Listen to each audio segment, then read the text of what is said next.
Секојдневни премиерски промоции на градежни активности, партиски трибини и разни други проекти со засилено предизборно темпо. Според Заев, ова е неточен впечаток. Тврди не ја злоупотребувал државната функција за партиски цели. Активностите периодов биле тековни проекти. Апсолутно не е исто. Нема еднократно делење на социјални помошти, нема купување на гласачи, нема правење на услуги кои што се сега само заради изборите или слично.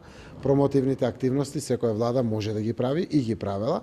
Кои критикувавме активностите на претходната влада, правевме јасна дистинкција што е злоупотреба, а што е промотивна активност на владата. Не само премиерот, праксата за употреба на владени ресурси во предизборни и други партиски цели, што сада сама ја критикуваше кога беше во опозиција, сега изгледа не важи, па се применува со идентично темпо од останатата владена апаратура.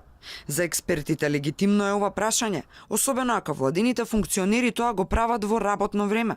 Имаме информации дека дел од тимот кој што го организира PR делов, говорите на стапите на Пендаровски, е забрченец. Колку е тоа злоупотреба на владините функционери, односно на државните, односно на народните пари во партиски цели?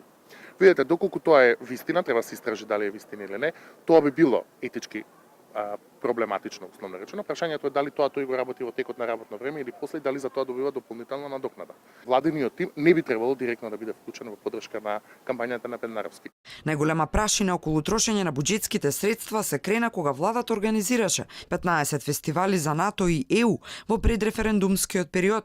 Јавноста негодуваше, а власта долго време калкулираше со соопштување на точната сума на пари потрошена за фестивалите.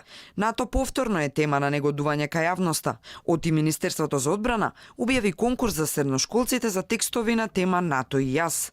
Наградените ќе имале можност да одат во посета на седиштето на Алијансата.